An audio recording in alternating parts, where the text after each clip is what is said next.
pengalaman organisasinya yaitu BSOSIS SMPI Nurul Fikri Boarding School Lembang.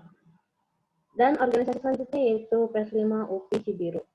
Prestasi dari pemateri kita yang hebat ini yaitu Duta Konferensi Anak Indonesia Majalah Bogor 2011, juara 1 puisi berantai Provinsi Jawa Barat 2015, dan penulis terpilih penulis muda publisher nasional tahun 2018.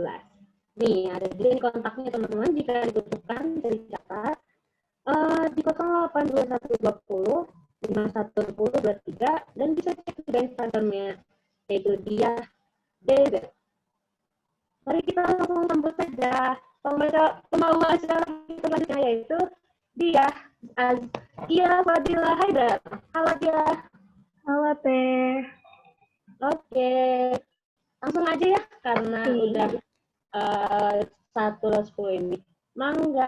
Oke, terima kasih buat Teh Syarifah nih yang udah nyambut dengan semangat. Gimana kabarnya teman-teman? Masih semangat dong ya siang ini?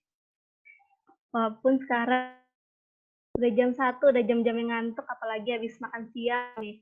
Tapi tenang aja, pematerian siang ini nggak kalah seru dibanding pematerian sebelum-sebelumnya nih. Kita kenal singkat dulu ya, walaupun tadi MCP-nya. Halo teman-teman, kenalin aku Dia Azkia dari jurusan PG PAUD angkatan 2019. Di sini bakal ngebimbing jalannya pematerian tentang kode etik jurnalistik dan keselamatan jurnalis saat meliput. Kelihatannya juga pematerian udah hadir ya di tengah-tengah kita. Aku langsung bacain ya CV pematerian kita. Tempat tanggal lahir 16 Mei 1999. Beliau ini udah expert banget nih di bidang jurnalistik karena bukan hanya jadi mahasiswa ilmu komunikasi jurnalistik di UIN SGD Bandung, beliau juga mengikuti organisasi lembaga pers mahasiswa Swaka UIN SGD Bandung pada tahun 2018 sampai sekarang. Lalu ada Forum Komunikasi Pers Mahasiswa Bandung atau FKPMB dari tahun 2019 sampai sekarang. Nggak hanya di bidang pers, beliau juga aktif di volunteer Rumah Pinus Foundation pada tahun 2018 sampai 2019. Lalu ada Human Rights Week Festival Esteem Kreatif pada tahun 2019 dan narasumber webinar kepenulisan media di FDK UIN SGD Bandung pada tahun 2020. Wow, keren banget nggak sih teman-teman? Tapi nggak sampai di situ. Ilmu jurnalistik beliau juga udah dituangin nih di pekerjaan di redaktur @jabarnews.com pada April sampai September 2019. Makin gak sabar gak sih teman-teman buat ketemu pematerian kita siang ini? Kita langsung sambut aja Teh Dea Amelia. Hai Teh Dea. Halo Teh. Halo, gimana nih kabarnya Teh? Alhamdulillah baik. Suaraku baik nyampe sana? Jelas Teh. Jelas, oke ya. Udah siap nih Teh buat nyampein pematerian? Insya Allah. Oke. Boleh ya teman-teman disiapin alat tulisnya dan untuk Teh Dea, waktu dan tempat dipersilahkan. Oke, selamat siang teman-teman. Assalamualaikum warahmatullahi wabarakatuh. Waalaikumsalam. Aku mau ucapin terima kasih banget buat teman-teman yang udah undang aku, udah undang LPM Swaka. Aku harap teman-teman semangat walaupun udah jam-jamnya ngantuk, udah jam siang gitu, teman-teman udah makan, si kebawaannya ngantuk, aku teman-teman semangat ngejalanin PJTD pekan kedua ya Teh. Pekan keduanya. Iya, di sini kita bakalan sharing sama diskusi terkait ini isu ini cukup sering dipermasalahkan, cukup sering diperbincangkan juga itu tentang kode etik jurnalistik sama keselamatan jurnalis ketika kita meliput, baik itu meliput aksi atau mungkin intinya ketika kita liputan di lapangan gitu. Oke, di next.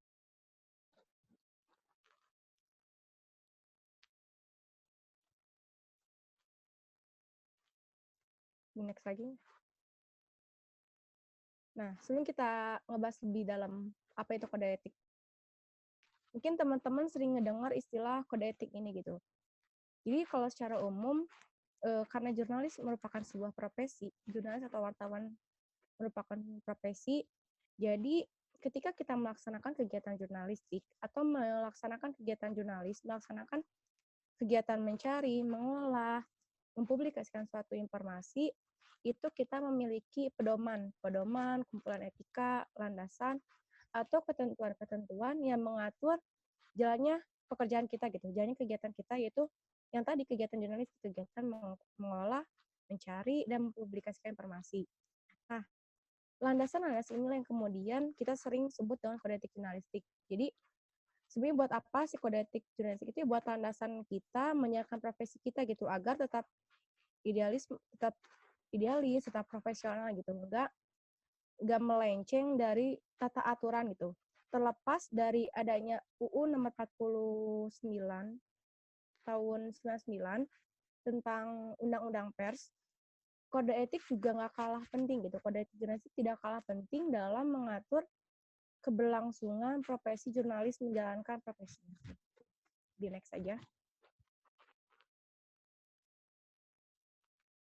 Nah, terus kita coba bedah. Wah, jurnalis itu pasti identik dengan 5W1H. Kita coba bedah dengan konsep yang identik sekali dengan jurnalis itu 5W1H. Kita pertama kenal dulu, kenapa sih gitu si kode etik jurnalistik ini bisa lahir. Yang pertama, seperti aku jelasin di awal, ini fungsi itu sebagai landasan gitu, landasan moral, pedoman, panduan ketika kita menjalankan tugas kita gitu, biar tidak melenceng dari fungsi, hak, kewajiban, dan pers itu sendiri gitu. Serta hak setiap orang. Maksudnya di sini apa? Ketika kita menjalankan profesi jurnalis, kita memiliki kewajiban untuk menginformasikan informasi yang sebenarnya, tanpa adanya kebohongan, tanpa adanya hal-hal yang ditutupi gitu. Dan berbicara publikasi ini gitu, ini ada kaitannya dengan kemerdekaan kita dalam berekspresi, kemerdekaan berpendapat. Nah, disinilah gitu kenapa perlu adanya kode etik yang mengatur itu gitu, agar ketika kita menjalankan tugas kita, profesi kita sebagai jurnalis, ya fungsi hak kewajiban kita tuh sejalan gitu dengan sebagaimana mestinya, dan tanpa mengesampingkan hak orang lain gitu. Terus siapa sih gitu yang merancang, yang membuat si kode etik ini? Ini tuh sebenarnya dibahas gitu, dirancangnya, disusunnya itu secara bareng-bareng oleh organisasi wartawan yang ada di Indonesia. Seperti teman-teman ketahui banyak banget gitu ya, organisasi-organisasi wartawan. Mulai dari AJI, Aliansi Jurnalistik Independen, terus ada PWI, Persatuan Wartawan Indonesia, ada ITJI, Ikatan Jurnalis Televisi Indonesia, ada AMSI, Asosiasi Media Cyber Indonesia, banyak banget gitu organisasi-organisasi wartawan. Nah, kemudian karena emang dianggap penting gitu untuk mengatur lebih lanjut profesi jurnalis, makanya gitu mereka bareng-bareng merancang kode etik jurnalistik ini. Gitu. Terus di tahun 2006 akhirnya berdasarkan SK Dewan Pers, seperti teman-teman tahu, Dewan Pers itu lembaga yang tertinggi menaungi media-media Indonesia yang bertanggung jawab terhadap media Indonesia, mengeluarkan SK Dewan Pers nomor 3 garing SKDP garing 3 2006 tentang kode etik jurnalistik sebagai peraturan Dewan Pers. Jadi kode etik jurnalistik itu bisa disebut juga sebagai peraturan Dewan Pers kayak gitu, yang bakalan isinya tentang ngebahas kode etik di next aja. Oke. Nah, sebenarnya yang tadi gitu, sebenarnya buat apa sih gitu si kode etik jurnalistik ini tuh ada sebenarnya buat apa gitu? Sebenarnya yang tadi buat menjamin kebebasan pers yang pertama. Menjamin kebebasan pers itu maksudnya apa? Biar ketika kita seorang jurnalis atau wartawan menjalankan tugasnya, menjalankan kegiatan jurnalistiknya, menjalankan profesinya, kemerdekaan kita untuk mencari informasi, mengolah informasi, dan mempublikasikan informasi dijamin gitu. Terus yang kedua juga untuk memenuhi hak publik dalam memperoleh informasi yang benar. Karena seperti teman-teman tahu gitu, ketika kita menginformasikan suatu informasi atau berita yang kita buat harus benar, tidak ada kebohongan di dalamnya, tidak ada kepentingan individu mungkin, atau kepentingan seseorang atau kepentingan kelompok gitu. Jadi ya ketika kita buat suatu berita atau informasi itu ya harus sesuai dengan apa adanya. Nah, apa aja sih gitu isinya kode etik itu? Secara umum, ini kode etik yang diatur di dalam Dewan Pers yang berdasarkan SK tadi yang diterbitkan tahun 2006. Yang pertama itu mengatur tentang kepribadian sama sikap wartawan. Seperti teman-teman tahu, setiap wartawan itu dituntut untuk independen. Independen ini menjadi kunci utama gitu, modal utama seorang wartawan. Makanya ini dituntut banget ketika diatur gitu sampai saking pentingnya ini, saking urgentnya ini, independen ini ada dibahas dalam kode etik jurnalistik. Selain dibahas dalam 9 elemen jurnalistik, independen ini diatur dalam kode etik. Terus yang kedua, mengatur juga tentang cara melaksanakan tugas jurnalistik. Nah, di sini tuh apa aja sih yang diatur gitu dalam cara melaksanakan tugas jurnalistik? Yang pertama, mengatur bagaimana cara kita mencari informasinya, mulai dari mengolah datanya. Maksudnya di sini kayak gimana? Mungkin ketika teman-teman melakukan wawancara, pernah mendengar istilahnya kata off the record gitu. Nah, ini tuh diatur gitu, sampai diatur sedemikian rupa gimana cara kita mewawancarai ada, terus cara kita memperoleh data kayak gimana, cara menghadapinya gimana, diatur dalam kode etik jurnalistik itu. Terus yang ketiga, kode etik jurnalistik ini juga mengatur terkait pemberitaan. Maksudnya pemberitaan ini apa? Kayak ada beberapa berita yang emang kita nggak bisa muat gitu, kayak misal, ataupun mau dimuat, istilahnya mah harus lulus sensor dulu gitu, harus lulus sensor, lulus di filter gitu, kita filter dulu, kayak kita nggak boleh memberitakan berita bohong, itu udah pasti. Kita nggak boleh juga memberitakan berita yang berbau sara, tetapi jika emang itu kita bisa mengolahnya, itu boleh aja gitu, asalkan kita filter dulu. Terus kita tidak boleh memberitakan berita cabul dan sejenisnya. Di situ diatur gitu kan, ada etik jurnalistik, diatur berita seperti apa yang boleh dan tidak boleh dipublikasikan. Terus tidak kalah penting, dalam kode etik jurnalistik juga dibahas gitu terkait hak tolak dan hak jawab. Kedua hak yang dimiliki oleh narasumber dan wartawan. Nah, yang pertama kita ngebahas dulu hak tolak. Hak tolak itu untuk melindungi narasumber dan dari hal-hal yang tidak diinginkan, wartawan memiliki hak tolak untuk tidak mencantumkan identitas narasumber di dalam tulisannya atau dalam beritanya. Dia memiliki hak tolak untuk itu. Karena dia tahu gitu, dia udah biasanya ketika dia menggunakan hak tolak dia, ada sejenis perjanjian dan dia tahu bahwa kalau dia menyampaikan identitas si narasumber di tulisan dia, ini bakalan mengancam nyawa si narasumber atau banyak narasumber. Nah, terus kalau hak jawab itu apa? Ini hak yang dimiliki oleh narasumber gitu. Dia berhak untuk kayak memverifikasi ulang berita yang dimuat, memverifikasi ulang kalau misalkan data yang kita publikasikan sesuai, narasumber memiliki hak jawab atas hal itu. Nah, yang tidak kalah penting, di terakhir, kode etik juga mengatur tentang hal yang boleh dan tidak boleh dipublikasikan, data yang boleh dan tidak boleh dipublikasikan. Kayak mungkin teman-teman tahu ketika kita menulis korban pelecehan, anak-anak khususnya, itu nggak boleh gitu, itu nggak boleh dipublikasikan. Yang dimaksud di sini apa sih? Yang dimaksud anak-anak itu apa sih? Yang tadi orang di bawah 16 tahun, orang di bawah 16 itu mestinya anak-anak. Nah, itu pertama kita nggak boleh publikasikan gitu. Kalau misalkan dia korban kekerasan seksual atau pelecehan seksual. Terus kayak data-data yang ketika kita wawancara narasumber, dia bilang off the record, itu nggak boleh banget dipublikasikan gitu. Jadi di kode etik juga dibahas gitu, apa aja sih data yang boleh dan tidak boleh dipublikasikan gitu.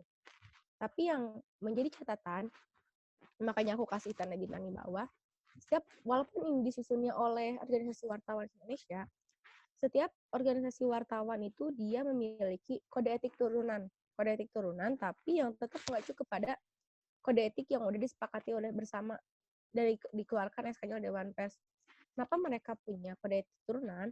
Karena setiap organisasi wartawan, baik AJI, baik ITJI, baik AMSI, baik PWI, mereka punya gaya dalam artian punya ketentuan masing-masing gitu dalam mengatur jalannya organisasi mereka, dan itu mengikat gitu kepada masing-masing jurnalis yang tergabung dalam organisasi itu kayak gitu. Makanya mereka membuat kode etik sendiri gitu.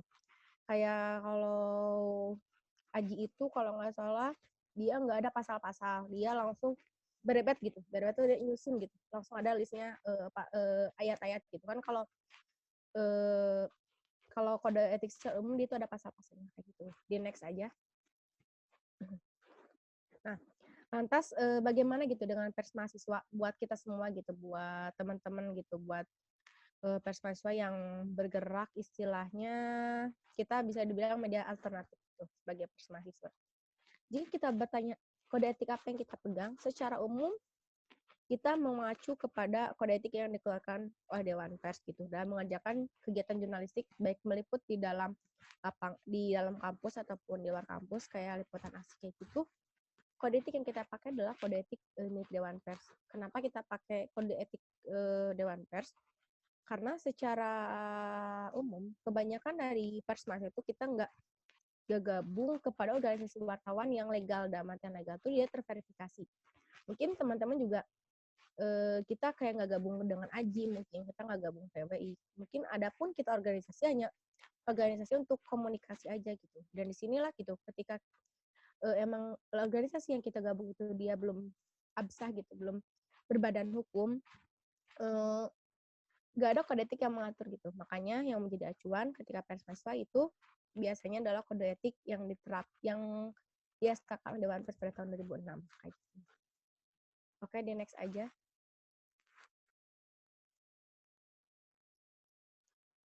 Nah, kita lanjut ke poin kedua.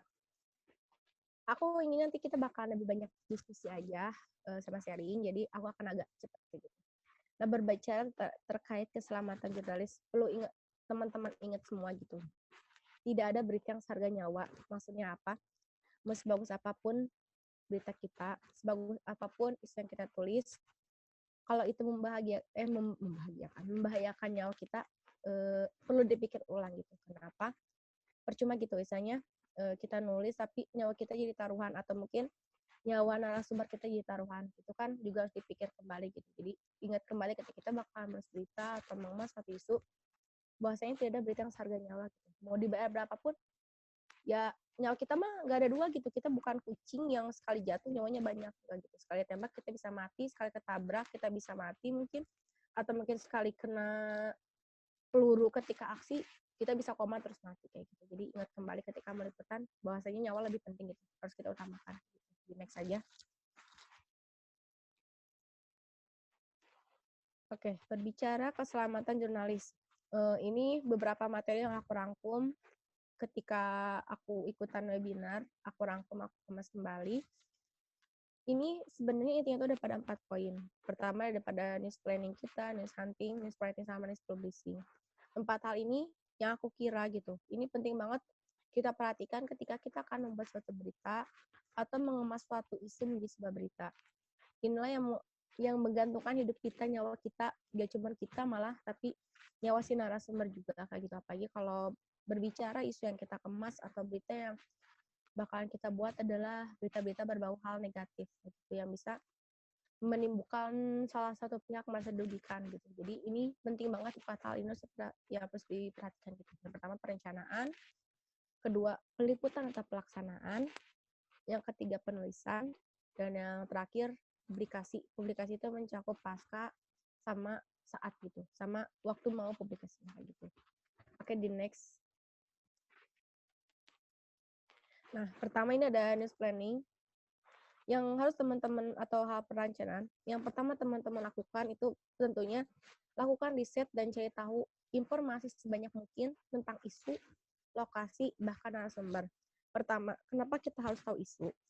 Ini sebenarnya isu ini berfungsi sebagai tameng. Tameng dalam artian ketika kita contohnya kita mewawancara satu investigasi atau membuat suatu liputan investigasi atau liputan khusus yang biasanya isunya cukup agak sensitif gitu.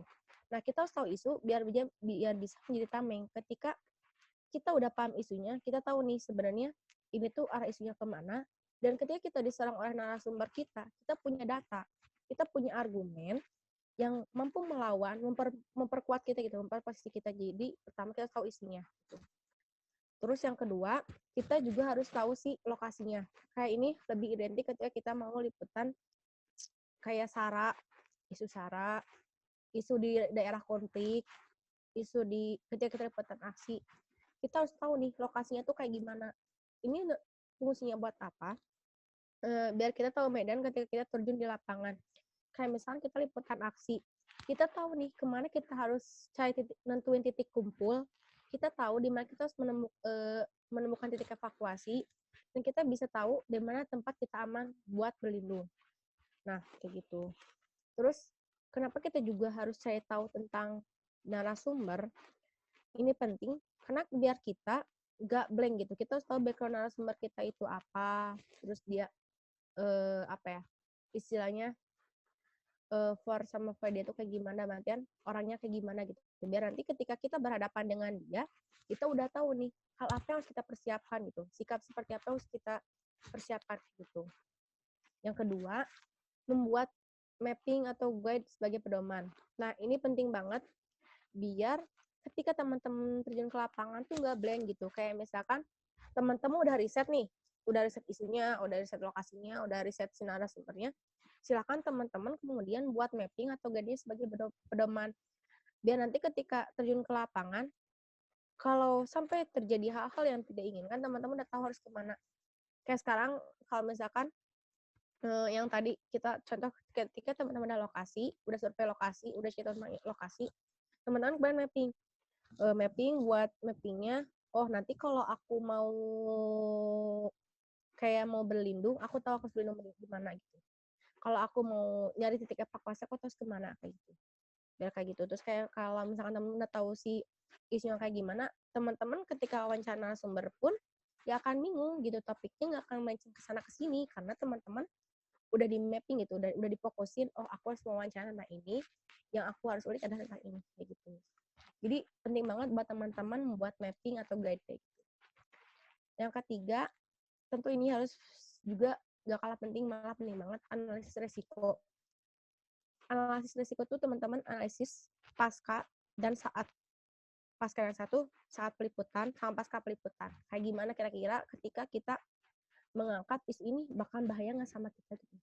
Kayak misalnya ketika kita liputan aksi gitu, ini bakalan chaos gak kira-kira? Kalau misalkan chaos, ini mendingan liput jangan ya. Kalau aku liput kayaknya mendingan aku liputannya di belakang polisi aja deh biar agak aman. Jadi teman-teman penting banget gitu buat menganalisis resiko dari setiap berita sama atau tulisan yang bakal teman-teman buat. Kayak contohnya ketika teman-teman mau bikin in-depth atau mungkin liputan khusus atau mungkin liputan investigasi, ketika ini mengancam mengancam atau membuat bahaya bagi teman-teman atau mungkin narasumber, coba pikir ulang. Kalau emang lebih besar resiko dibandingkan keuntungan atau feedback yang bakal teman-teman dapatkan, lebih baik di-cut aja gitu. Mendingan dibatalin gitu. Soalnya apa ya? Seperti yang tadi dibilang gitu, tidak ada berita yang seharga nyawa gitu. Maupun dipaksa ya bahaya gitu. Apalagi misalnya kita masih pers mahasiswa, kita berbeda gitu dengan misalnya wartawan media-media mainstream yang mereka udah gabung organisasi sana sini gitu.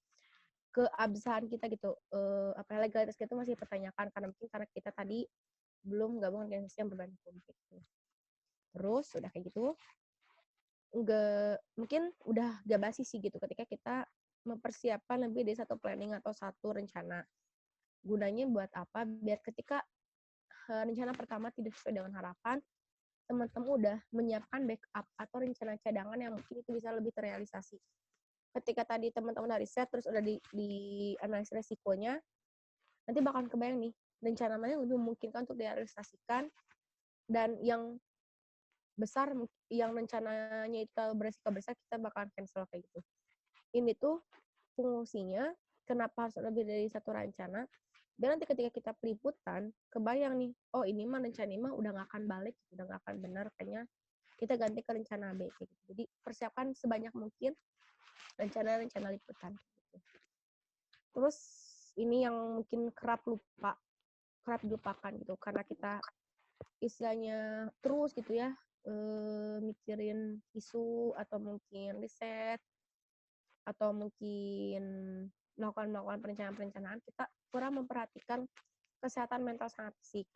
Ini tuh malah harus banget kita persiapin gitu sebelum kita terjun ke lapangan, perhatiin fisik kita siap gak, mental kita siap gak. Kalau misalkan sekiranya nggak siap, jangan maksain gitu, karena takutnya nanti malah jadi bumerang ketika kita terjun langsung peliputan di lapangan. Kayak misalkan dari awal teman-teman udah cukup kurang sak nih sama isu ini, mental teman-teman tuh udah dibuat goyah gitu, kayak mau liputan investigasi, mental teman-teman dibuat goyah karena aku bakalan ngadepin isu ini, nah sebenarnya kayak gini. Nah teman-teman harus recovery dulu nih, dulu kondisi kesehatan teman-teman gitu sebelum terjun ke lapangan.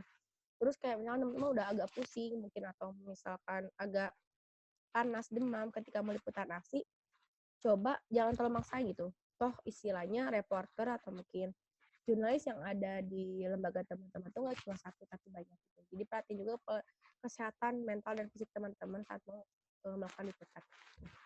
Oke, di next. Nah, oke. Sekarang kita masuk ke tahapan selanjutnya ketika udah mau masuk saat kita liputan.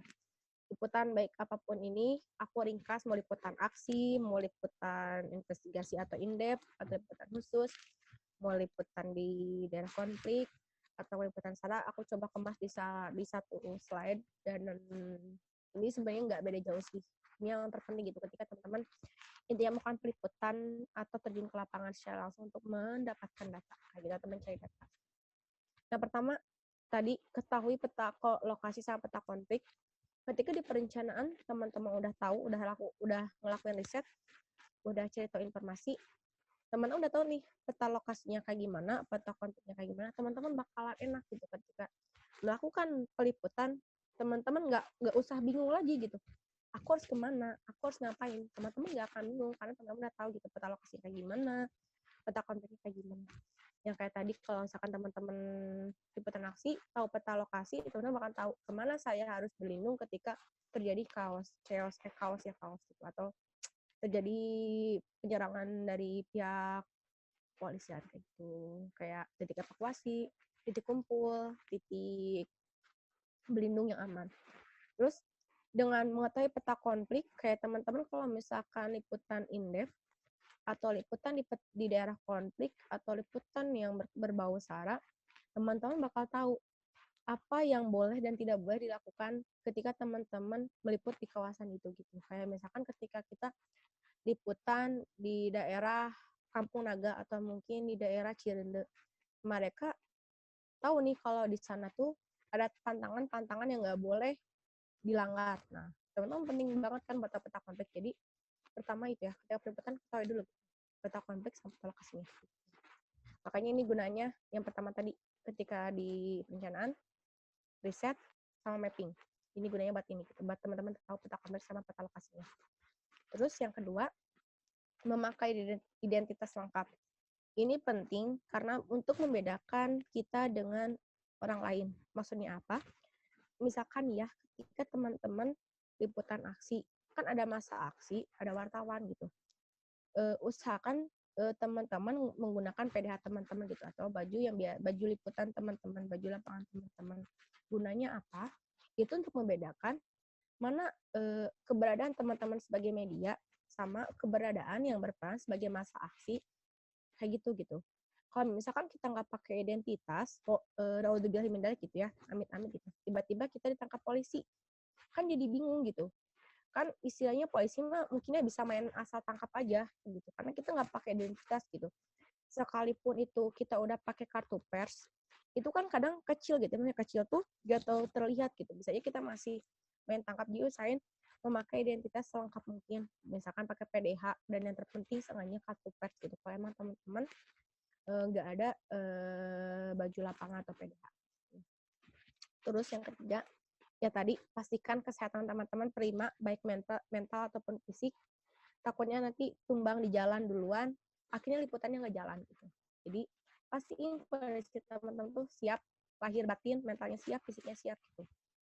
Pastiin sarapan dulu kalau misalkan mau liputan aksi, pastiin sarapan, pastiin tenaga teman-teman fit, stamina teman-teman maksimal gitu. Jangan maksa kenting gitu. Kalau emang ngerasa gak kuat ya udah gitu, minta orang lain buat backup. Takutnya nanti malah ngerepotin, tiba-tiba teman-teman tumbang di jalan, kasihan gitu kayak ngomong gitu. Terus keempat itu pertimbangkan teknik pengecohan atau penyamaran. Ini yang kadang luput gitu. Ketika kita liputan, mungkin kalau kita bahas liputan di daerah konflik, daerah SARA, atau investigasi, atau mungkin khusus itu jarang. Tapi yang mungkin sering kita lakukan tuh biasanya teman-teman lakuin tuh ketika liputan aksi gitu. Jangan lupa untuk pertimbangkan teknik pengecohan dan penyamaran. Kenapa? Ini tuh biar ketika sewaktu-waktu terjadi hal yang tidak memungkinkan atau kayak misalkan eh, pihak keamanan udah mulai represif, kita kebayang nih apa yang harus kita lakukan tuh kita udah bisa nyamar kayak gitu. Jadi perhatiin juga kayak misalkan soalnya teman-teman bawa pakaian cadangan gitu, baju cadangan yang tidak terlalu menonjolkan ke masa aksi, tapi nggak juga bikin perbedaan jadi kayak seolah-olah ya kita biasa aja gitu, kayak masyarakat biasa kayak gitu. Selain hilang, selain hilang, mana ya? Phone next dulu. Tuh akunya ini. Slide-nya mana ya? Aku menghilang ini slide-nya. Atau di akunya nggak ada? Di teman-teman ada nggak? Atau di aku doang? Tadi aku yang penting selanjutnya apa ya? Karena aku lupa. Oh iya, sebentar ya Teh, ini lagi dihubungin ke operatornya. Aku kecepatan nggak? Takutnya aku kecepatan karena biasanya aku kecepatan kayak gitu. Nggak ketahuan. Enggak kok Teh. Aman Teh. Tapi suaranya kayaknya agak digedein dikit deh Teh. Oh, kurang jelas ya? Coba aku. Halo, Agak. halo, halo. Halo. Iya. Kedengeran suaranya? Kedengeran? Oh tadi maaf kayaknya nge-lag. Oh iya. Nggak. Ditampilin lagi aja kali ya. Oke, boleh. Maaf ya, tadi ada gangguan. Ada di mana tadi?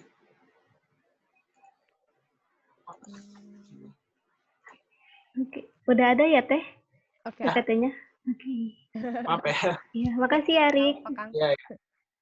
Soalnya aku tidak mengingat semua poin-poin ini terlalu banyak untuk aku ingat. Kayak gitu. Tidak tahu. Oke, Silahkan next Teh. ya. Lanjut ya. Aku lanjut. Selanjutnya kita yang nggak kepala penting ketika liputan di lapangan gitu, mau liputan apapun itu untuk tetap koordinasi dan laporan secara berkala kepada rekan atau redaktur. Ini penting banget buat teman-teman untuk selalu laporan sama koordinasi dan komunikasi. Maksudnya apa? Ketika teman-teman yang offline apa itu kayak di kantor atau mungkin ya di kantor nggak di lokasi aksi atau nggak di lokasi ya terjun, mereka kan nggak tahu nih kondisi di lapangan di mana, kondisi di lapangan itu kayak gimana. Inilah gitu gunanya kita laporan secara berkala sama koordinasi terus menerus gitu. Kayak misalkan ketika kita menghubungi beberapa, soalnya sejam sekali, kayak di sini belum terjadi chaos nih gitu, masih aman gitu. Nah ini biar tahu kalau terjadi takutnya terjadi hal-hal yang tidak diinginkan, seenggaknya teman-teman yang ada di luar lapangan atau tidak berada di luar lapangan tahu kondisi itu kayak gimana, apakah tetap aman atau udah mulai mulai takut itu. Kayak contohnya kalau ketika ada penangkapan oleh pihak aparat keamanan, kan kalau misalkan kita tiba-tiba ngilang kontak atau dicurigai nih, kos ini ngilang kontak gitu, terakhir kontak jam segini, kan bisa bisa ngebantu mencari kita gitu. Kalau kita nggak laporan bakalan bingung gitu, takutnya disangkanya aman-aman aja. Jadi ini penting banget koordinasi sama laporan gitu. Terus koordinasi sama laporan juga penting buat membantu kita dalam membackup, dalam artian membackup ketika kita nih kalau biasain sih ketika liputan aksi misalnya potret kirim, gunanya buat apa, biar nanti sewaktu-waktu mungkin ya wallahu alam kondisi di lapangan itu beneran random, beneran acak, bisa aja kita ditangkap polisi atau mungkin kena intimidasi atau sejenisnya, kita tuh nggak ada bukti gitu. Bukti itu udah kita backup duluan, dikirim ke teman-teman yang tidak ada di lapangan gitu. Kita bisa bersihkan chat kita bisa hapus semua foto-foto yang berbau aksi atau yang berbau-bau isu negatif-negatif itu gitu yang ketika liputan. Jadi inilah gitu, kondisi juga berfungsi buat ini gitu, buat bantu backup kita secara nggak langsung gitu. Terus gak kalah penting juga membawa makanan P3K dan alat pelindung. Kalau lapar mah ya gitu, bakalan jadi buyar gitu. Otak tuh bisa jadi pusing gitu, liar. Jadi penting banget buat teman-teman bawa makanan. Usahain soalnya jangan cuma bawa makanan buat sedikit gitu, buat beberapa orang gitu. Biar nanti kalau ada yang tumbang teman-teman bisa bantuin gitu. Terus juga P3K kayak misalnya betadine mungkin kayak gitu, yang sederhana-sederhana, mungkin odol ya kalau misalkan yang biasa nasi odol biasanya suka bawa. Dan yang terpenting ketika teman-teman bawa ini, saya juga ingat rekan yang lain gitu. Jika emang usahakan untuk membawa lebih, biar ketika ada orang yang mengalami hal yang tidak diinginkan, kita bisa membantu dia kayak gitu. Sama alat pelindung. Nah, alat pelindung tuh kayak helm kalau kita liputan aksi bisa pakai helm, terus pakai jaket tuh usahain jaket yang tebal. Buat apa? Biar ketika kan kalau liputan aksi sih ya, ini yang biasanya banget ya kayak liputan aksi main apa ya, main rawel gitu, main ambil gitu, main tarik. Kan kalau misalnya kita pakai jaket tebal mah gak akan langsung kena kulit gitu, pasti kena jaket kita dulu, dan itu meminimalisasi rasa sakit gitu. Jadi penting banget buat pakai jaket gitu. Terus kayak helm udah pasti ya, kayak buat menghindari tembakan gas karet, peluru karet kayak gitu, kayak ini. Terus usahain teman-teman ketika liputan aksi juga bawa body bag atau tas sekolah gitu, tas yang agak gede. Buat apa? Ketika takutnya teman-teman nggak pakai helm, biar teman-teman bisa melindungi bagian terpenting teman-teman gitu, kepala sama bagian leher gitu kan. Kadang kalau ketika kita liputan aksi itu suka ada pelemparan peluru karet, kan cukup sakit ya, bisa menimbulkan memar gitu ketika kena kepala atau mungkin anggota badan. Nah, kalau kita cuma mengandalkan kedua tangan kita, mungkin nggak akan cukup gitu buat nutupin kepala sama belakang leher gitu, nggak akan cukup. Jadi gunanya tas buat apa? Kan tas mah gede ya, digituin gitu, gimana?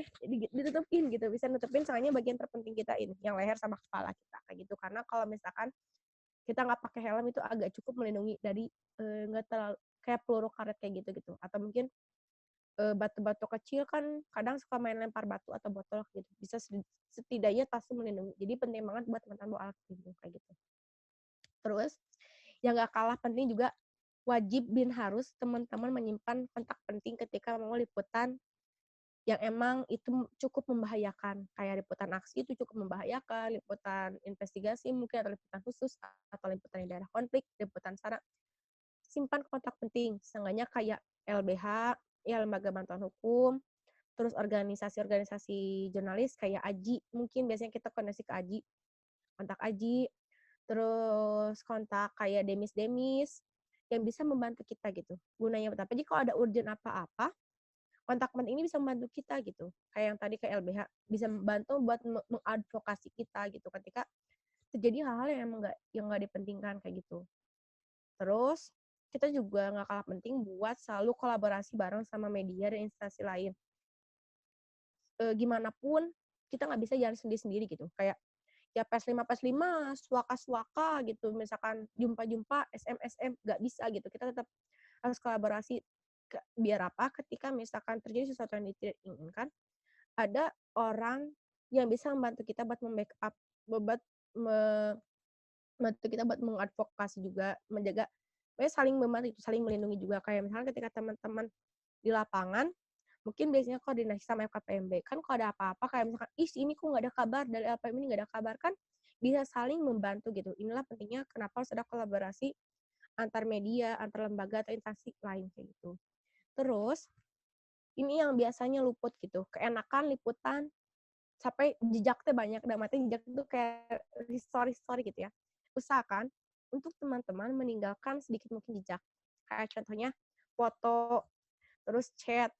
Itu tuh kalau misalkan walau alam sih ya, ketika kita mungkin mengalami nasib sial gitu, kena tangkap gitu, bisa aja HP kita digeledah kan.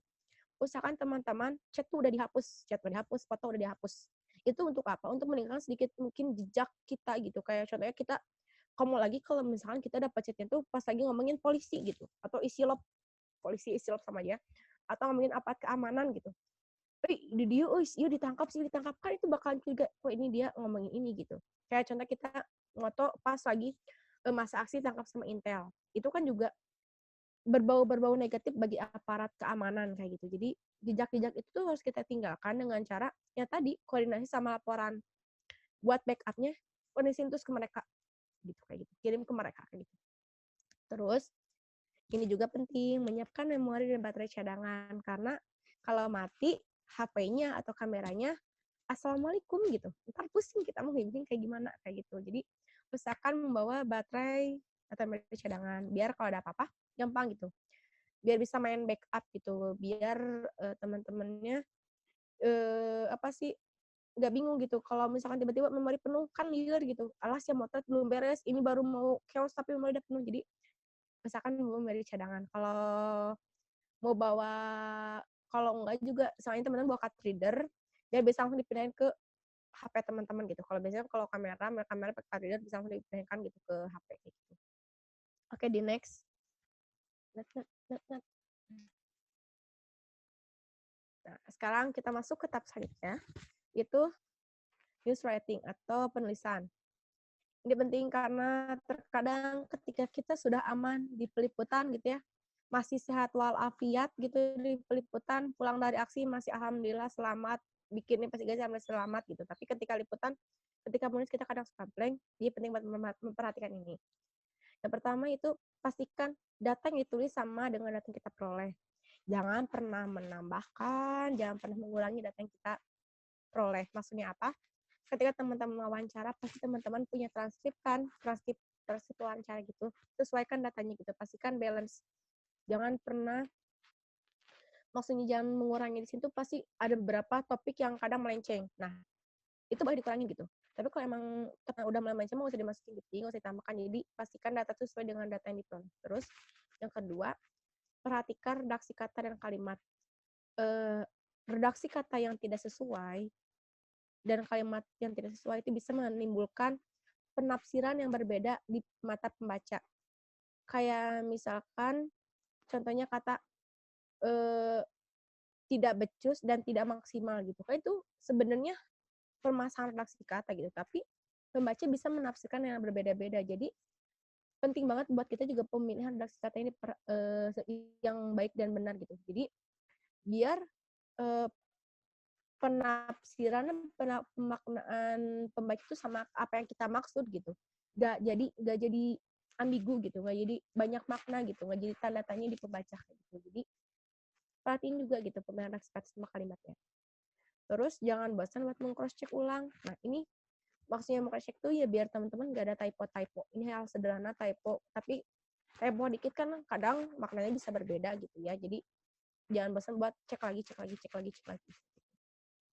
Terus perhatikan kesesuaian penulisan dari setiap data. Nah, maksudnya penulisan itu kayak pasti teman-teman ketika liputan menemukan beberapa kata yang emang teman-teman itu anggap asing gitu. Teman-teman mau dengar kata itu mungkin.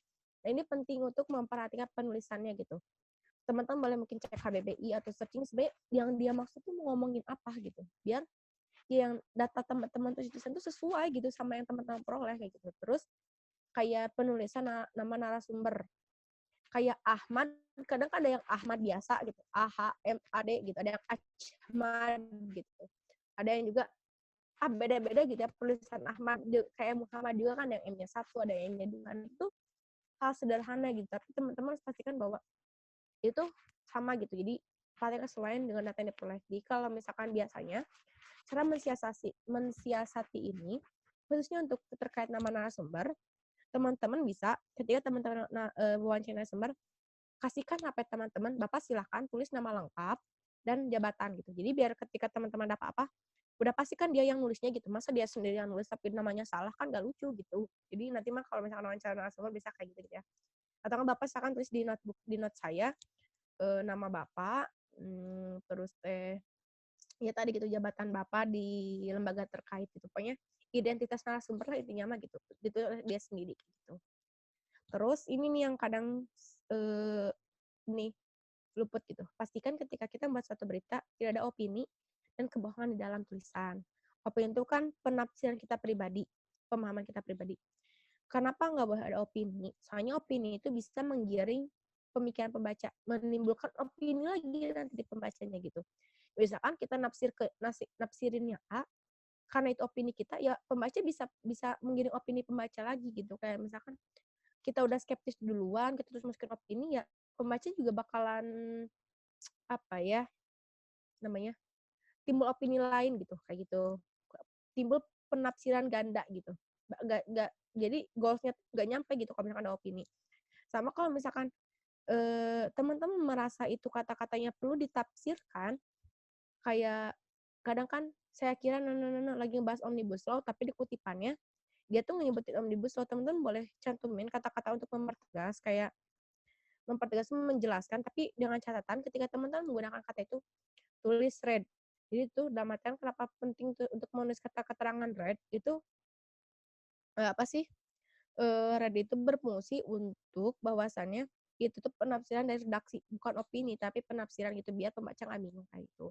Kalau kebohongan mah tau lah ya, misalkan teman-teman ngerasa kurang data atau teman-teman apa sih namanya nyantumin kebohongan-kebohongan nggak boleh banget, itu ntar bisa aja teman-teman membuat suatu berita hoax gitu atau berita fiktif gitu. Itu sangat berbahaya. Next aja. Nah, terakhir ini kita masuk ke news publishing. Publikasi sebelum dan pasca.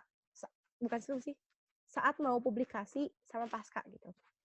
Yang pertama, cross-check kembali data ya. Cross-check ini biasanya yang bertugas ini adalah redakturnya untuk cross-check kembali bisa ada data yang dilebih-lebihkan atau mungkin dikurangi atau mungkin kurang gitu. Jadi pastikan cross-check kembali.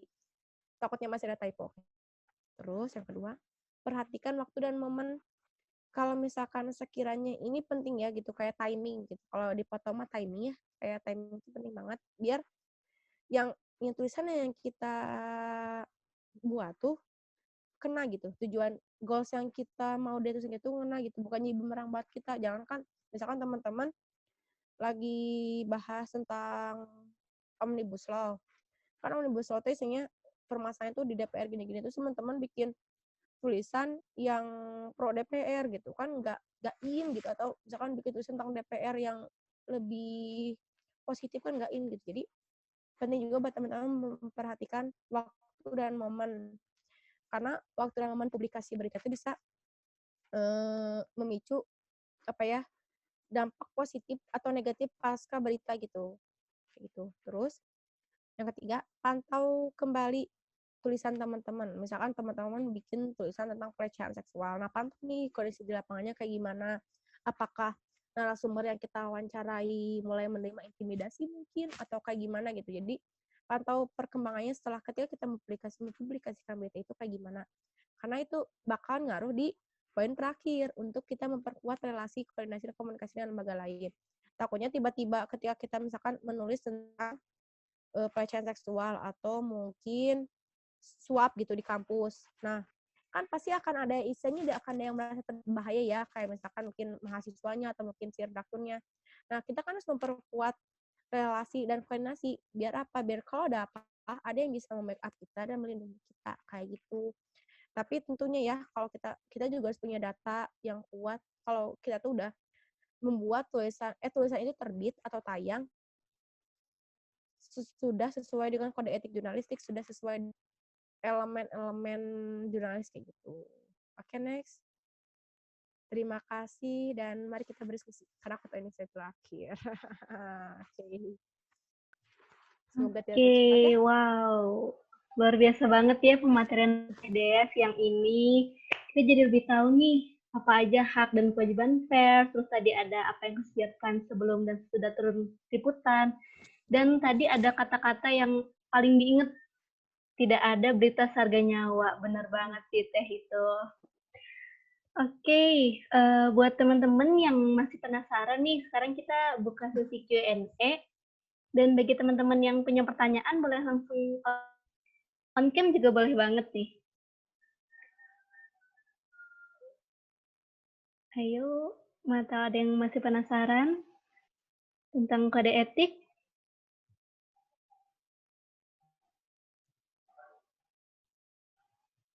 Kayaknya masih malu-malu nih Teh. Boleh yang lewat fitur chat juga boleh banget diketik pertanyaannya.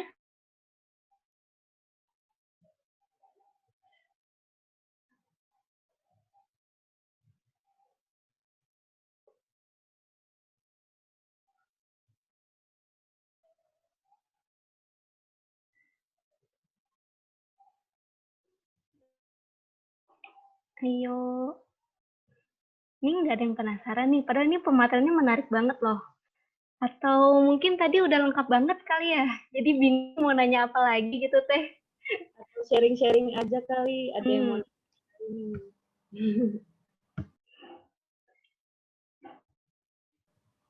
ada yang kepo sama pengalamannya Teh Dea dalam bidang jurnalistik, tanyain misalkan. Yuk.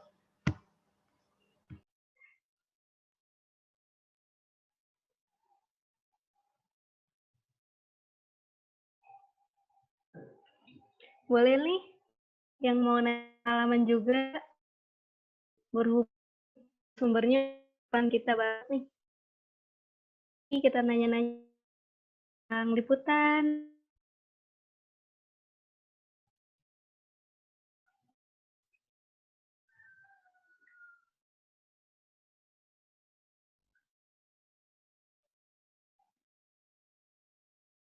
Ada bingung deh kayaknya Teh.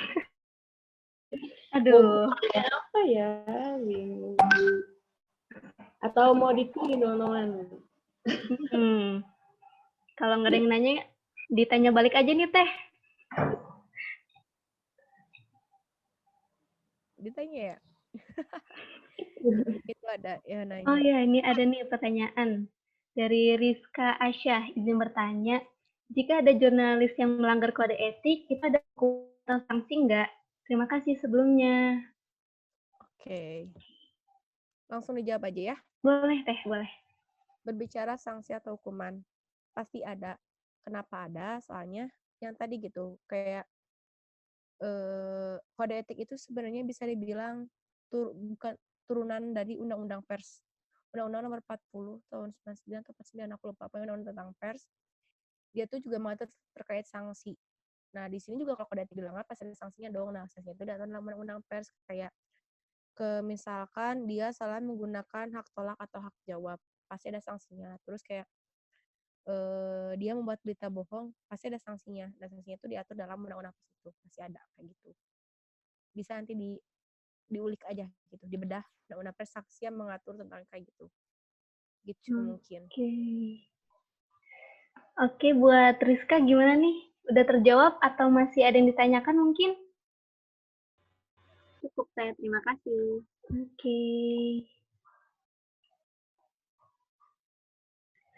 Oke, kalau ada lagi mungkin pertanyaan?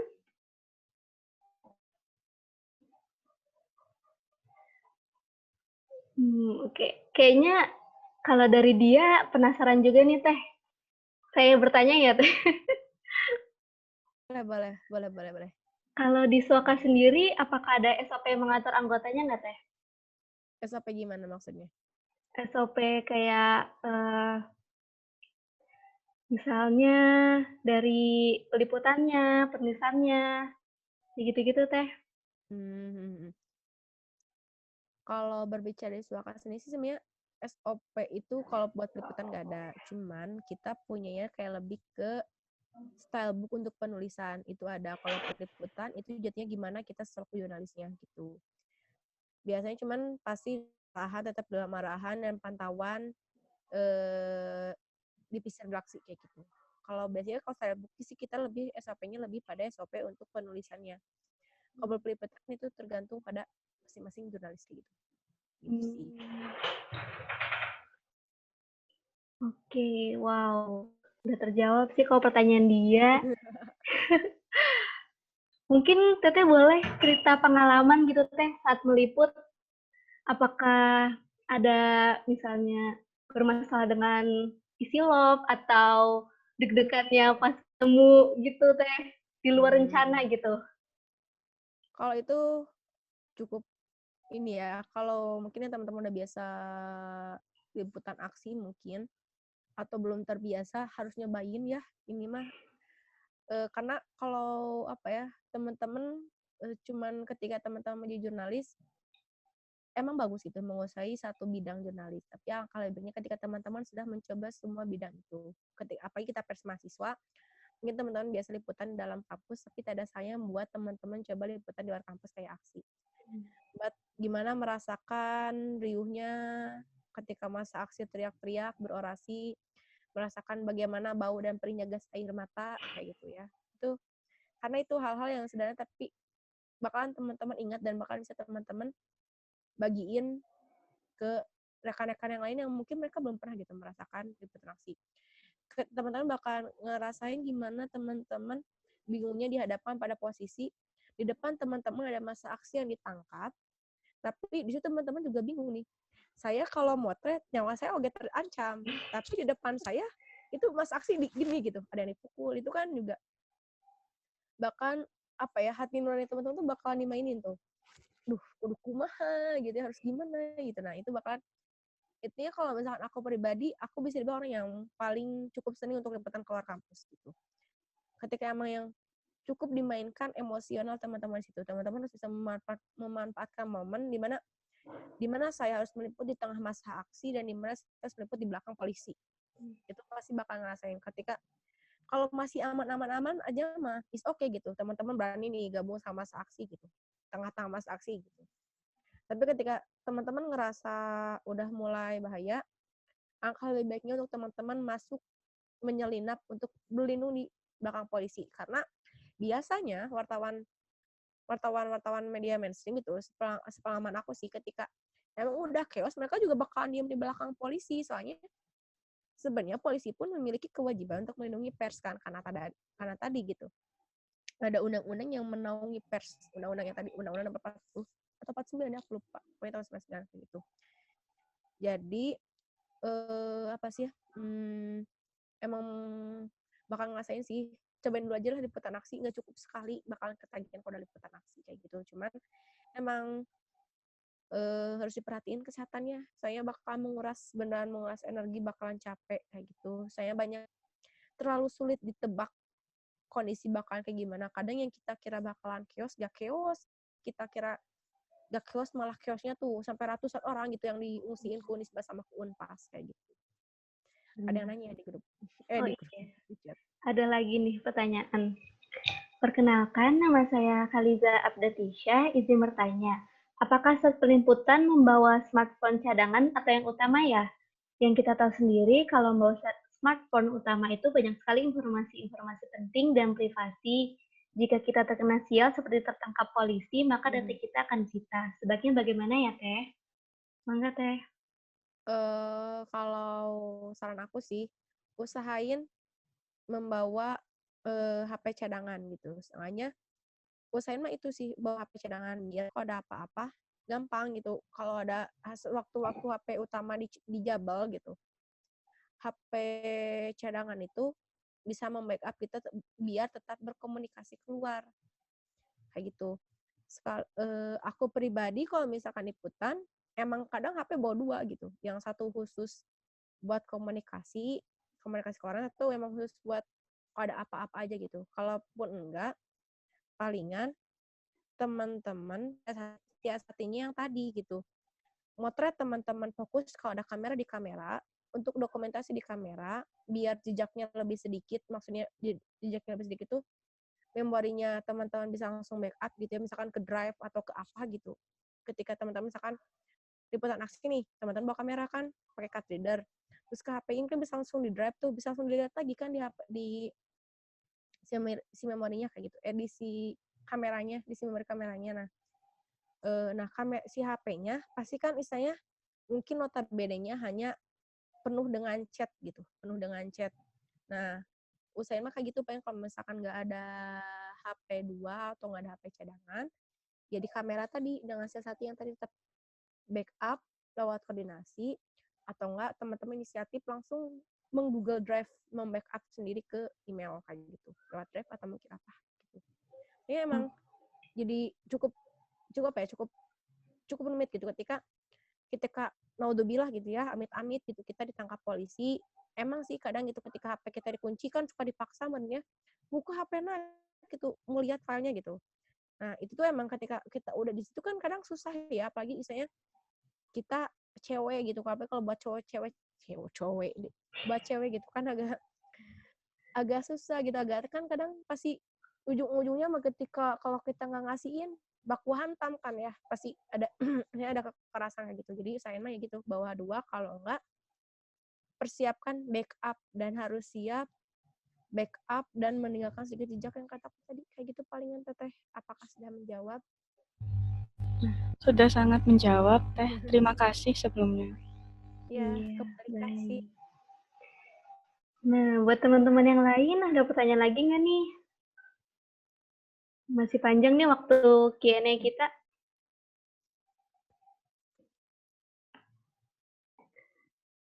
Oke. Kalau belum ada, aku mau nanya lagi. Oke, boleh, Karena boleh. tadi menarik banget ya pengalaman Teteh yang liputan di luar kampus nih. Kalau buat liputan di dalam kampus, gimana sih Teh tips and triknya? Karena pasti kita bakal ketemu-ketemu lagi nih sama Ya, pejabat-pejabat di kampus. sebenarnya bisa dibilang ya, aku izin jawab dulu ya. Kalau liputan kampus tuh lebih banyak tantangannya gara-gara sebenarnya nyawa kita lebih terancam kalau kita liputan kampus, apalagi bawa-bawa negatif. Sampai kalau aku pribadi sih ketika liputan kampus tuh pasti teman-teman sering nggak sih gitu dibilang kayak gini, cik atuh, gimana pun ini tuh rumah kalian sendiri. Masa iya mengangkat berita negatif, mau ngejelek-jelekin rumah sendiri, kayak gitu kan. Nah, itu perkataan yang selalu terngiang ketika aku meliput salah satu bagian kayak gitu. Entah, pokoknya pihak birokrat pasti mereka ingin citra lembaga mereka tuh tetap terjaga seolah baik-baik aja. Karena kan banyak hal-hal yang kita ulik dari kampus kita. Sebenarnya niat kita baik sih gitu buat evaluasi kampus, tapi kampus kadang suka skeptis duluan, nggak mau kalah skeptisnya sama wartawan, mereka skeptis. Ini mau malu-maluin kampus mungkin gitu. Sebenarnya pertama sih pasti teman-teman ikutin prosedur yang diterapkan oleh kampus. Kadang kan kampus suka ingin ya gitu, ada formalitas lah, pakai surat atuh, nggak mau langsung wawancara. Nah, cobain ikutin dulu aja alurnya gitu, pakai surat. Terus ya pasti pertama itu, terus yang kedua pastiin lagi ketika misalkan teman-teman liputan, apakah data yang diucapkan oleh birokrat tuh bisa kita kita tulis semua atau ada off the record tadi yang emang kan kalau off the record itu emang nggak boleh banget dipublikasikan ya, sekalipun dia maksa apapun redaksi maksa itu nggak boleh gitu kan, emang itu udah diatur dalam kode etik pun itu diatur terkait off the record tuh emang nggak boleh banget dipublikasikan. Jadi kalau emang di tengah-tengah dia bilang off the record ya udah gitu jangan tulis gitu. Terus kalau emang teman-teman apa ya mewawancarai birokrat, jangan langsung to the point. Kayak kalau kita ngopi, kayak orang nih ya, kita ngopi kan nggak langsung jelek ngopi, ngobrol dulu, bawa dulu aja kayak tanyain kabar, gimana Pak, atau udah gimana aja gitu. Gimana weh gitu orang mah. Jadi buat seolah-olah narsum itu terhipnotis oleh kita, buat dulu narsumnya nyaman. Kalau narsumnya udah nyaman, yang ngejawab pertanyaan kita pun bakalan enak gitu. Kalau misalkan si narsumnya udah gak nyaman, sih mau gak datang teh gitu. Wawancara langsung to the point, nah dia juga males banget gitu ngaruhnya. Jadi buat dulu narsumnya nyaman kayak gitu, ajak dulu ngobrol lah kesana kesini, tanya kabar, tanya kondisi kampus mungkin atau kayak gimana. Terus jangan lupa juga untuk kalau mensiasati nih takutnya nggak boleh direkam, kan kadang suka nggak boleh direkam ya, nggak mau direkam aku mah ya udah Pak saya izin notulensi itu teman biasain bawa buku catatan sampul pen biasa ya, catatan pulpen. Di situ tulis gitu apa poin-poin penting yang dikatain sama narsumnya. Tulis juga ketika situ teman-teman wawancara sama siapa, kalau nggak sendiri ya sama siapa, sama rekan teman-teman. Terus misalkan jam berapa, di mana, si bapaknya pakai baju apa. Nah itu tuh buat apa? Takutnya ketika tiba-tiba si bapaknya, misalkan tulisannya udah tayang nih, udah naik di website gitu, ditanyain, saya belum pernah ngomong ini, teman-teman punya bukti? Mungkin teman-teman nggak punya bukti rekaman, tapi teman-teman punya bukti, saya wawancara tanggal segini, jam segini, waktu Bapak pakai baju ini, dan di sini ada siapa aja. Itu saksi. Itu kan bukti apa ya? Bukti yang bisa melindungi teman-teman secara nggak langsung gitu. Mungkin teman-teman terbiasa dengan langsung rekam tanpa menulis gitu. Tapi sebenarnya kalau menurut aku nulis juga lebih efektif, malahan teman-teman gak usah capek-capek ngetranskrip orang nih ya, ngetranskrip udah ngadain gini gitu. Kan bosan gitu ya kalau ngetranskrip, kan kalau teman-teman udah nyatet tinggal masukin poin-poin pentingnya aja gitu, gak usah harus ngadain lagi rekaman juga cukup gitu. Terus jangan lupa main gestur ketika wawancara narasumbernya. Soalnya kalau kita terlalu kaku, si narsumnya juga kaku ke kitanya gitu.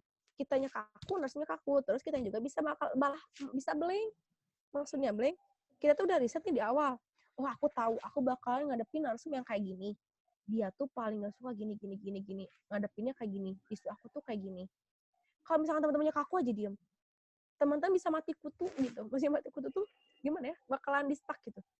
Oh si ini dia gak tahu nih isunya gitu. Ntar teman-teman bisa jadi bumerang buat teman-teman. Jadi main juga gestur, jangan takut buat natap lawan bicara teman-teman gitu. Itu juga kan eye contact juga penting kayak gitu. Gitu mungkin Teteh. Wow, menarik banget ya pengalaman dari Teh Dea. Tapi jadi kepikiran nih Teh, gimana sih pas awal liputan Teh Dea? Kan Liputan. berhubungan acara ini kan buat teman-teman bakal Heeh. calon yang kebanyakan masih baru nih mencoba dunia Iya. jurnalistik. Pas awal-awal Teteh ada nggak sih perasaan kayak takut, terus dilema mau nanyain apa-apanya gitu Teh? Pasti ada. Pertama pasti ada pengalaman aku gitu ya. Ketika kita coba bedakan ketika kita liputan di kampus sama liputan di luar kampus. Ketika kita liputan kampus, yang pertama kita takut, aduh, takut nama aku dicatat nih, data aku dipegang Al-Jamiah, terus ngaruh ke nilai aku gitu. Nah itu pasti takut. Terus yang paling males pasti yang ada di, aku yakin benak teman tuh, males banget nih dibola pingpongkan di kemahasiswaan, bilangnya humas aja deh, humas bilang kemahasiswaan. Ih bukan di sini ke akademik, itu udah bukan rahasia umum, udah bukan hal yang tabu gitu dibola pingpongkan oleh birokrasi. Jadi pastiin kalau aku pribadi, kalau saat itu aku liputan pertama tuh tentang dana bantuan kampus gitu, dana pinjaman. Nah terus di situ aku tuh wawancara bagian A2 kakak akademik dan keuangan. Dan itu tuh beneran hal yang aku takutin terjadi. Data aku ditanya gitu. Sampai tiap kali aku ketemu narsum itu untuk beberapa kali selalu ditanya, NIM kamu berapa, jurusan apa, fakultas apa, terus apa sih namanya, rumahnya di mana. Nah, terus dan aku tahu kalau aku ketemu si orang itu sampai sekarang harus dipoto, terus dia nggak mau kalau dia wawancara sendirian. Harus ada dokumentasi gitu. Jadi teman-teman juga bisa mensiasati hal itu dengan bermain taktik. Kadang kalau orang yang kayak itu dia malas direkam. Kalau aku kadang orangnya suka jahil, rekam dari luar tuh udah ngaktifin rekaman tuh. Kalau nggak nulis kayak gitu. Tapi itu nggak boleh sih ya ngaktifin luar gitu. Tapi biasanya lebih baik nulis aja kayak gitu. Jangan dicontoh sih kalau yang diem-diem merekam mah. Takutnya dia ada off the record juga kayak gitu. Buat teman-teman yang baru mungkin ya, yang baru mau masuk Welcome to the Jungle, nanti mungkin akan merasakan gimana. Dan hal terpenting ketika teman-teman terutamanya buat liputan di luar kampus, kayak aksi, jangan lupa minta ke pengurus mungkin atau seniornya untuk meminta kontak rekan dari media lain. Gunanya buat apa? Selain yang tadi, ini kan relasi penting nih. Karena mungkin di sana teman-teman bakal sendiri tuh di lapangan. Teman-teman bisa didampingi, ada yang mendampingi teman-teman di lapangan, dan ada yang ikut serta memantau teman-teman di lapangan. Jangan takut kayak misalkan teman-teman di PS5, aku di Suaka nih. Nah, aku mau liputan aksi, nanti kabarin aja ke Suaka atau ke FKPMB kayak gitu. Jadi kan nanti kalau ada apa-apa, misalkan pengurusnya ada apa-apa, bisa komunikasi ke kita gitu, ke orang-orang yang lain. Jadi jangan takut buat minta kontak dari media lain gitu atau lembaga lain, biar ikut memantau, biar ikut ngaping gitu, biar ikut ngawasin. Karena kan mungkin ketika teman-teman baru pertama kali terjun ke lapangan aksi, kaget nih, lah kok ini isi lobnya di mana-mana, intelnya di mana-mana gitu kan, sampai ada yang nyamar jadi Gojek segala gitu. Itu beneran random banget ketika teman-teman liputan di luar kampus tuh, beneran bakalan random, bakalan kaget gitu, tiba-tiba teman-teman bakalan kaget ketika tiba-tiba ada gas air mata dilempar dari gedung DPRD, teman-teman harus lari ke arah Pusdai atau lari ke arah Trunojaya. Nah, teman-teman harus tahu nih, kira-kira aku lebih baik lari kemana gitu. Kalau berbicara ketika contoh sederhana, ketika teman-teman liputan di DPRD, lebih baik teman-teman langsung lari ke arah karena biasanya dijadiin titik evakuasi dan titik kumpul itu adalah Unisba dan Unpas. Kenapa itu aman? Karena mereka ranah akademik. Akademik itu seperti kita tadi nggak boleh ya kan, kena gas air mata, sekarang itu nggak boleh gitu. Jadi kalau misalkan teman-teman ke liput aksi misalkan ya di DPRD, langsung teman-teman larinya ke arah Truno, Taman Sari lurus, Truno belok ya, lurus ke Taman Sari gitu, langsung ke Unisba atau Unpas. Terus kalau misalkan teman-teman juga tahu nih, kan kalau Pusda itu biasanya suka dipakai buat titik kumpul masa aksi. Hindarin ketika teman-teman liputan aksi, itu kan kadang titik kumpulnya tuh Monju, Dago. Nah, hindari titik-titik yang emang dia sering jadi titik kumpul massa aksi. Kenapa? Soalnya di sini biasanya ada Isilop dan Intel yang mengawasi. Nanti teman-teman takutnya ditarik, kan nggak lucu gitu. Jadi makanya tadi gitu gunain ketahui dulu peta lokasi dan peta konflik. Inilah gunanya. Biar teman-teman tahu. Niat teman-teman berlindung malah entar ketangkep kan nggak lucu gitu. Misalkan berlindungnya ke gedung sate nih, gara-gara dibuka. Kan di situ juga bisa aja banyak Isilop atau mungkin Intel kayak gitu. Terus juga ketika mungkin yang jadi bekal banget ketika teman-teman mau liputan di dalam kampus, ini mah pastiin dulu isu teman-teman tuh sebenarnya ngarahnya ke bagian apa. Saya kan birokrasi itu macam-macam ya, ada keuangan, mungkin ada kemahasiswaan, akademik, LPM. Nah itu tuh biar apa? Biar nanti ketika teman-teman datang, keberadaan teman-teman tuh nggak dibola pingpongan yang kata aku awal. Oh, dia udah ngerti nih, dia harus ke sini. Dan ketika misalkan dibola pingpongkan, mentok-mentoknya apa ya? Bakalan ke humas gitu, nggak emang ngaclok banget dari kemasukan pindah akademik. Jadi pahami lagi sih bisa teman-teman. Terus narsumnya, cobain ketika banyaklah ngobrol, banyak kopi, banyak diskusi sama kating-kating atau senior teman-teman sama pengurus. Biar apa? Biar teman-teman tahu ketika teman-teman ngadepin narasumber ini, saya harus kayak gimana gitu. Biar teman-teman nggak kaget tiba-tiba disuruh kalau sama saya harus kayak gini dulu, harus lewat sekpri, harus lewat surat. Nah, biar nggak kayak gitu kan. Kalau kayak gitu, teman-teman mati kutu nantinya gitu. Ya diem, jadi bingung sendiri, jadi ngeblank. Nah, kayak gitu. Jadi kalau menurut aku kayak gitu sih Teh. Gitu mungkin. Oke, wow, pembelajarannya sangat berharga nih ya buat para bakal calon dan akan TTV 5 nih yang mau liputan ya. Ini kayaknya dari muka-mukanya udah ada pertanyaan-pertanyaan nih. Ini siapa? Mana tahu ada yang mau bertanya? Ada di grup di chat ya Allah maksudnya. Oh, di chat ya. Oh iya ada. Ada dari Aulia Putri izin bertanya. Jika ditangkap, adakah hak membela dan sebagai jurnalistik apa yang dapat menjadi sebuah pembelaan Teh jika mendapatkan sesuatu yang tidak menyenangkan? Wow, gimana tuh Teh? Oke. Tentu ketika kita ditangkap atau mengalami intimidasi dari polisi itu kita memiliki hak pembelanya apa? Karena dalam pasal berapa ya? Aku lupa. Dalam Undang-Undang Pers ada pasal yang mengatur bahwasannya setiap pers harus diberi kemudahan dalam mencari informasi. Kalau mereka menghalang-halangi kita dalam mencari informasi, bisa dipenjara, ada sanksi penjara sama sanksi pidana, penjara sama denda. Nah, pembelaannya apa? Buktikan, inilah gunanya kita memakai identitas. Identitas kita gunanya apa? Pak, saya dari pers ini.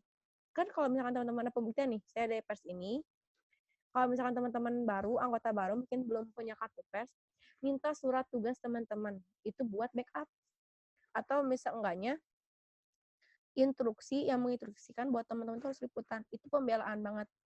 Memang kalau waktu-waktu teman-teman ditangkap, sama jangan ketika teman-teman udah ketangkap, kalau naudzubillah ya, amit-amit teman-teman udah diambil nih, jangan takut buat teman-teman kayak langsung menghubungi dulu instansi terkait kayak LBH atau AJI buat membantu teman-teman dalam mengadvokasi. Terus juga lakukan visum itu buat apa? Buat mendeteksi gitu kan. Nah, biasanya ya nggak tahu sih, kayak yang pengalaman ada salah satu alumni Swaka, dia diintimidasikan, kemudian udah mengaku dia pers, dia udah memperlihatkan kartu pers dia sampai dia babak belur. Jangan takut buat visum itu kayak pemeriksaan kalau ternyata bener nggak sih gitu, udah gini gitu di sesuai praduga dari polisi gitu. Jadi jangan takut buat visum, saya itu buat pembuktian kayak lu bilang gitu, tiba-tiba teman-teman dipukul sama polisinya atau mungkin dirawal gitu, pas dirawal si belakangnya kan bisa aja ini buat visum gitu, buat bukti kalau sebenarnya teman-teman tuh nggak salah gitu.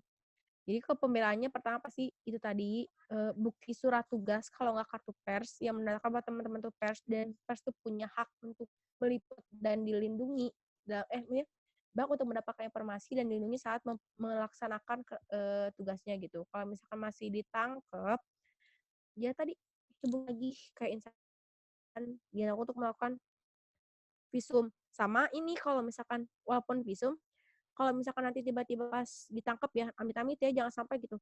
teman-teman disuruh tes AIU. AIU itu dalam artian kayak tes yang teman-teman mencurigakan, kayak tes narkoba, tes ya narkoba sih yang biasanya lewat air pipis gitu. Usahakan untuk menolak. Kenapa menolak? Wallahu alam sih ya. Wallahu alam gimana di belakang layar sana. Apakah mereka jahat atau enggak, bisa aja kan ditukar sama apa ya yang lain gitu. Jadi misalkan tuh kalau emang tes itu kira-kira kata teman kayaknya aku nggak perlu ikutan tes ini, jangan aku untuk menolak gitu ya. Kadang ketika kita mungkin bisa aja gitu, ketika kita gini ditangkap terus kamu kayaknya pengguna narkoba ya gitu, nah terus dites, nah jangan mau gitu. Saya tuh takutnya kita dijahilin gitu, dijahilin dari antara kata aku tadi karena orang-orang beda-beda kayak gitu. Mungkin gitu, Teteh. Siapa Teteh Aulia? Apakah cukup menjawab? Sudah Teh, terima kasih. Sama-sama. Nah, ini kesempatan terakhir nih buat satu lagi. Mantap, ada yang mau on mic buat nanya?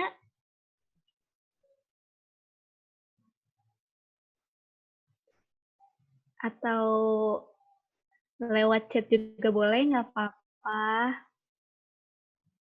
Buat satu pertanyaan terakhir.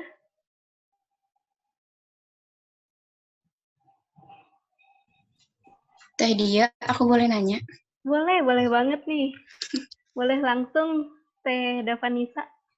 Ya, izin bertanya Teh, kalau misalnya ada seorang jurnalis menemukan kesalahan dalam penulisannya, tapi media itu udah terlanjur diterbitkan, nah gimana cara jurnalis itu memperbaikinya? Terima kasih Teh. Oke. Terima kasih Teh Dava. Terlepas dari tadi hak tolak dan hak jawab, jurnalis media khususnya media punya dia namanya hak koreksi. Dia punya hak koreksi tapi dengan ketentuan. Ketika tulisan itu udah tayang, biasanya tiap media tuh punya ketentuan masing-masing buat hak koreksi. Kayak misalnya teman-teman website Kompas mungkin atau Tirto yang media-media mainstream, mereka punya hak koreksi tuh. Kalau hak koreksi itu mau koreksi apa, biasanya beritanya apa, ya judul beritanya apa, linknya, terus yang mau dikoreksi itu apa. Jadi setiap media tuh dia punya hak koreksi buat memperbaiki itu. Kayak gitu. Tapi kalau misalkan kayak beritanya, kayak contoh berita aksi nih, sampai saat ini kalau misalkan masih ragu, teman-teman di ending bisa gitu. Terakhir informasi itu tuh berdasarkan jam berapa. Kayak berita ini dimuat berdasarkan data yang diperoleh di jam berapa. Mungkin teman-teman sering bacanya di media gitu kayak jumlah korban sekian per berapa gitu. Tapi terlepas dari itu tenang aja gitu. Saya media punya hak koreksi gitu. Hak koreksi yang bisa dimanfaatkan ketika tulisan udah tayang untuk dikoreksi kembali. Itulah kenapa yang tadi ketika news writing sama news publishing penting buat cross check biar meminimalisasi kayak kesalahan-kesalahan yang mungkin sebenarnya sepele tapi bisa menjadi masalah besar gitu. Tapi bisa dimanfaatkan hak koreksinya kayak gitu mungkin. Teh. Oke, gimana Teh Davanisa, terjawab belum? Udah Teh, mantap. Makasih ya Teh. Iya. Ya, kembali kasih. Nggak tahu, menarik banget ya diskusi kita kali ini. Tapi sayangnya karena udah jam 14.30 dan keterbatasan waktu, Q&A saya cukupkan. Mau tahu masih ada yang malu-malu nih, pengennya nge-PC aja sama Teteh. Boleh dong Teh Dea di-share IG-nya mungkin? Boleh hubungi ke WA aja. Oh, Tadi boleh. ada Feli. Ada nanti bisa minta kontaknya ke Syarifah, ada aku mungkin. Oke, siap. Nanti yang mau nge-PC Teh Dea boleh ya, langsung kontak ke Teh Syarifah yang tadi MC. Oke. Untuk kenang-kenangan kita boleh foto virtual nih Teh. Oke. Oke, boleh buat dirapihin jilbabnya, bajunya. Silakan buat Pupdok buat memberikan aba-aba. Oke. Mangga boleh on cam dulu.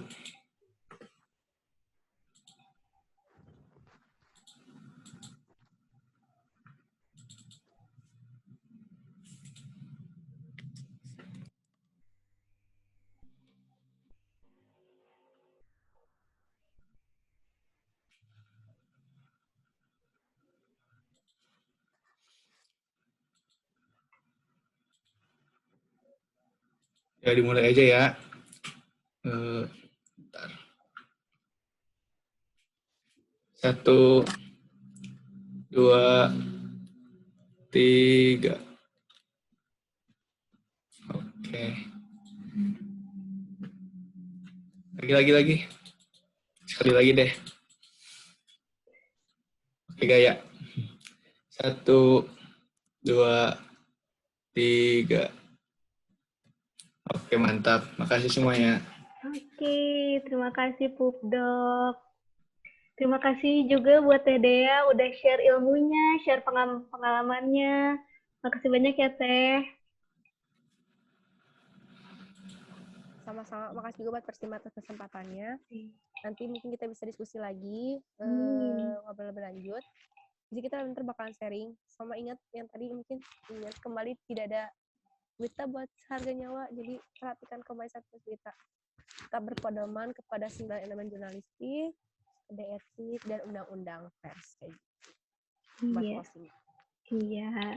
Terima kasih Teh. Oke, sekian buat pematerian hari ini. Saya pribadi minta maaf kalau ada kekurangan dan kesalahan. Saya Dia Atskia sebagai moderator, pamit undur diri. Wassalamualaikum warahmatullahi wabarakatuh. Kembalikan. Warahmatullahi wabarakatuh. Waalaikumsalam warahmatullahi wabarakatuh. Terima kasih dia sudah membimbing acara pematerian kedua ini. Terima kasih buat Teh Dea. Waktu itu kontakan karena pernah diribetin. Makasih ya Teh udah mau berkunjung ke PJTD Pers 5. Semoga bisa lanjut terus kita komunikasi ya Teh. Oke teman-teman, kita sudah sampai di penghujung acara PJTD pekan kedua dan juga pematerian terakhir. Nggak kerasa ya dari jam berapa ini? Jam 10. Teman-teman di Zoom mantengin terus pasti pegel banget nih badannya. Enggangin dulu dong. Ya, kretek gitu ya. Jangan sampai patah, nggak bisa tanggung jawab kita. Oke, sekarang udah jam 2:30 nih. Artinya bentar lagi azan asar bakal berkumandang ya. Terima kasih buat teman-teman yang udah join pelatihan jurnalistik tingkat dasar, yaitu alur kaderisasi kedua dari Pers 5 UPI ini. Nah, sayangnya, setelah PJTD ini masih ada alur terakhir yang harus teman-teman tempuh, yaitu masa magang. Nah,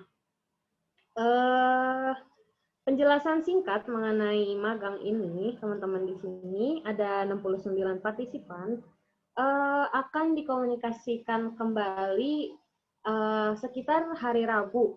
Jadi kami pengurus mengelola dulu data-data teman-teman yang sudah memasuki PJTD mulai dari pekan pertama, pekan kedua, terus dari wawancara. Kita akan mendata kembali partisipasi teman-teman. Selanjutnya akan dibagi kelompok-kelompok untuk masa magang. Nah, teman-teman kayak gitu. Untuk gambaran singkatnya, sebenarnya garis besarnya, magang ini teman-teman diminta untuk membuat sebuah produk jurnalis, minimal 2 produk, yang nanti akan akhirnya dipresentasikan kepada kita, pengurus, mengenai hasil produknya tersebut. Nah, tapi jangan takut teman-teman. Jangan tiba-tiba langsung suruh buat produk, aku tuh udah tahu. Nah, tenang teman-teman, tenang pemirsa semuanya. Kita bakal tetap membimbing teman-teman seperti saat wawancara. Jadi akan ada penanggung jawabnya yang ada di grupnya masing-masing, yang akan membimbing teman-teman brainstorming mengenai apa yang ingin dibahas teman-teman, dan kira-kira mau dibungkusnya, dikemasnya seperti apa, kayak gitu. Dan masa magang ini cukup singkat ya teman-teman, hanya kurang lebih seminggu dikit lebih, ya 2 hari, 3 hari. Hitungannya berapa? 7 tambah 3, ya 10 teman-teman ya, 10 hari untuk masa magang. Untuk gambaran singkatnya seperti itu, teman-teman di sini. Apakah ada yang ingin ditanyakan untuk alur yang terakhir, yaitu magang? Enggak ditanyakan langsung atau kayak, "Hah, naon ieu?" gitu atau apa gitu. Kalau udah Tanya teh. paham, boleh Dimas. Kalau untuk pengelompokannya berdasarkan apa teh? Apakah random gitu?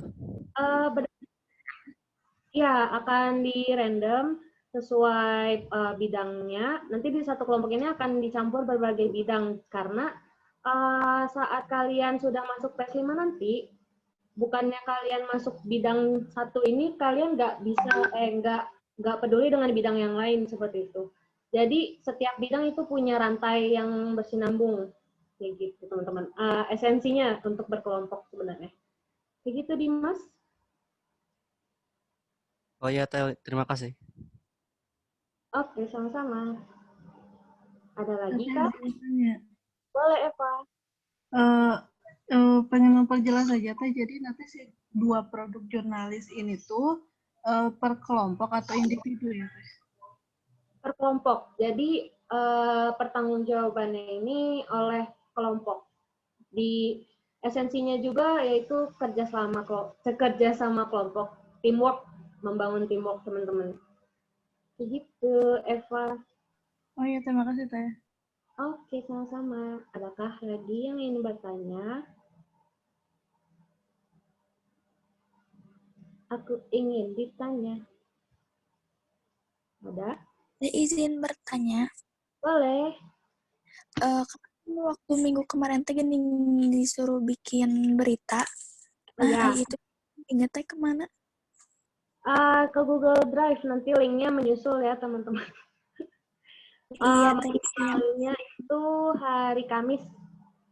Setelah ini dikirim linknya. Bagi yang sudah, nanti format pengumpulannya juga ada di broadcasting penjelasannya. Seperti itu, Nandita. Iya, terima kasih. Oke, sama-sama. Oh iya, mungkin ada yang ingin ditanyakan juga terkait tugas yang minggu kemarin. Bingung atau gimana itu? Atau aman-aman saja? Karena kan masih teman-teman masih proses pembelajaran, jadi ya tidak apa-apa kalau misalkan bingung atau gimana. Gimana? Sudah cukup jelas kah untuk alur magang ini? Cukup jelas ya? Oke, udah oke nih, udah pada aku pengen udahan, pengen leave gitu ya. Oke deh, kita apa ya? Gitu aja nggak seru kan? Gimana kalau aku ngajak ngobrol 1-2 orang untuk menyimpulkan pertemuan hari ini? Aku panggil yang belum kupanggil, yaitu Dendeng Almira. Ada Almira. Tadi Almira megang botol-botol gitu. Aku ngeliatin. Ada teh. Iya, gimana nih ceritain pertemuan pekan kedua ini? Ngantuk kah? Atau kayak, aduh berat banget materinya, aku tuh gak kuat. Sok, cerita. Jadi pertemuan kali ini karena lagi ada pembangunan ya teh di seberang sana, jadi lumayan keganggu sama suara-suara alat mesinnya gitu. Tapi untuk materinya seru sih, apalagi yang stick di dalam kampus atau nanti liputan di luar kampus juga. Jadi gak sabar pengen terjun langsung. Mantap. Semoga semangatnya tetap ini ya, stabil. Yang penting iya, teman-teman ini istiqomah. Yang penting istiqomah. Oke, terima kasih Almira atas kesan yang sudah diberikan. Selanjutnya aku mau ke siapa nih yang mau? Kalau ada yang mau ngomong juga nggak apa-apa sebelum ditunjuk, raise hand atau langsung on mic. Aku mau ngomong sesuatu gitu. Aku ingin mengungkapkan isi hati aku, kegundahan, kegelisahan saat mengikuti TD ini gitu kan. Aku ngantuk sebenarnya, minggu aku diganggu-ganggu. Ini mah curhatan aku ya malah jadi. Oke deh, adakah? Nggak ada? Ya udah satu orang aku mau panggil. Yaitu Desnita Fitriani. Halo Desnita, apakah ada? Bisa ke on-mic? Jeng-jeng. Diem. Krik-krik. Iya. Nggak Halo ada ya ya. Teh. Nah, ada nih Desnita Fitriani. Halo Desnita. Ya, halo Teteh. Desnita, ini kan bakal calon atau panitia? Aku calon ya, aku mahasiswa baru kan. Calon. Calon siapa nih? Iya. Gimana nih Desnita, mau dengar kesan Desnita di pertemuan kedua ini? Seru sih Apa tuh? Teh. Soalnya kan aku juga baru kan terjun ke dunia jurnalis ini. Terus tadi yang membahas tentang kode etik tentang jurnalis itu juga aku jadi tahu kalau misalnya nanti jadi jurnalis harus gini, apa yang harus disiapin juga Teh. Terus harus waspada juga. Terus nggak bisa sembarangan juga buat nulis berita sih Teh. Gitu sih Teh kalau yang aku. Ya. Oke. Terima kasih Desnita atas feedback-nya kepada kita. Benar banget teman-teman kan, secara garis besar tuh ya PJTD ini memberikan gambaran teman-teman jurnalistik. Jadi teman-teman nggak hanya masuk pers 5 karena misalkan wah seru nih, tapi juga kita alur kaderisasi ini untuk memberitahu teman-teman gimana cara kerja jurnalis terutama mahasiswa. Kayak gitu teman-teman. Yang harus dijunjung tinggi itu adalah kejujuran dan kebenaran. Oke teman-teman. Kita harus jadi mahasiswa yang jujur dan anti korupsi pokoknya ya. Ada lagi nggak nih yang mau ngomong-ngomong lagi? Ada Naura nih, udah senyum-senyum aja nih Naura. Naura, hai Naura. Hai Naura. Kenapa tuh geleng-geleng? Aduh geleng-geleng. On mic dong. Aku mau dengar deh terakhir dari Naura. Cerita tentang PJTD hari terakhir ini. Gimana ya? Mungkin aku lebih tertarik ke etika kode etik jurnalistik aja ke situ. Soalnya kemarin kan udah ngebahas tentang berita, terus wawancara, terus sekarang tambah tertarik banget di kode etiknya, gitu sih. Soalnya banyak banget kode etik kalau misalnya lagi ngeliput aksi gitu. Kasih. Oke, mantap. Terima kasih Naura atas tanggapannya. Deg-degan ya? Berarti apa ya? Sebelum kita menutup PJTT yang kedua ini, aku sebagai MC juga berharap teman-teman semangatnya bisa dipertahankan sampai tahap terakhir kaderisasi dan teman-teman bisa officially masuk pers 5 secara ofisial gitu ya, sesuai prosedur protokol kesehatan. Min, semoga semoga teman-teman di sini bisa memahami, misalkan baik yang ingin ilmu menjadi pers mahasiswa ini, teman-teman jadi tahu mengenai media mana yang memberitakan hoax dan pemberitaan bohong. Nah, teman-teman di sini adalah anak muda yang harus melek terhadap hal itu dan harus menginfluence orang-orang di sekitarnya kalau untuk literasi itu penting, jangan hanya baca headline seperti itu. Oke teman-teman, kita tutup aja PJTT kedua ini. Pada nggak mau live ya, atau mau live? Kita tutup dengan apa ya? Mau foto bersama dulu apa nggak usah ya? Nggak usah lah ya. Foto bersama nggak? Updok mau foto bersama lagi nggak? Faisal? Boleh. Boleh ya tuh. Foto Sambil bersama dong. Gayanya yang beda dari tadi. Nah, gayanya yang lebih heboh lagi. Nah, boleh random. Oke, siap? Kasih aba-aba, Sal.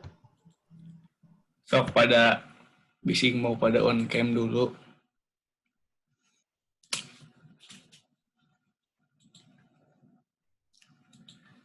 Yuk, 1, 2, bentar.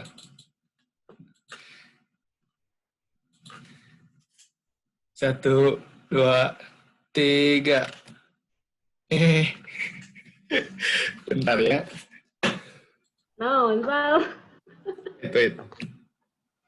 Kalem.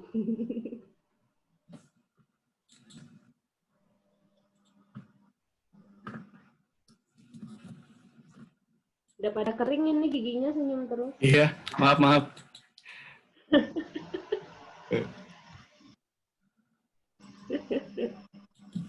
Yuk, 1, 2, 3. Nah, lagi. 1, 2, 3. Oke. Lagi dong. Gaya yang tadi yang gagal.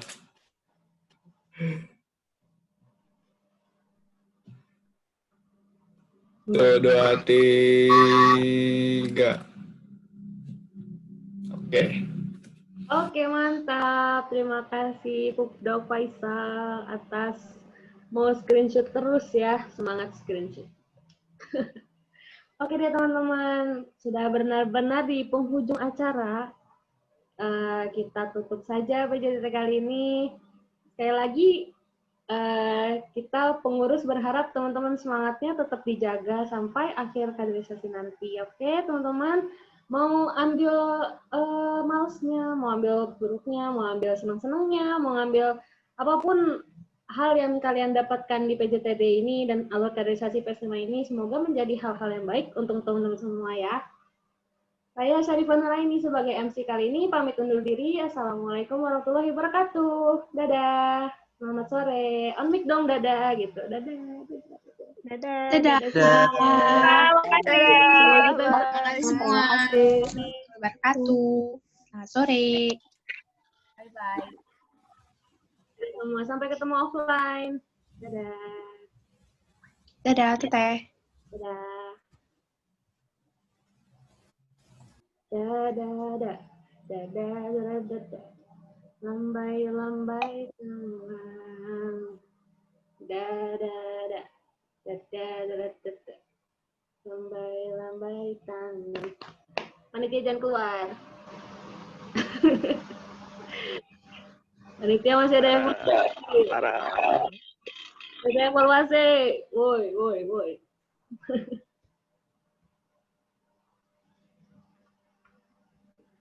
Oke, sudah.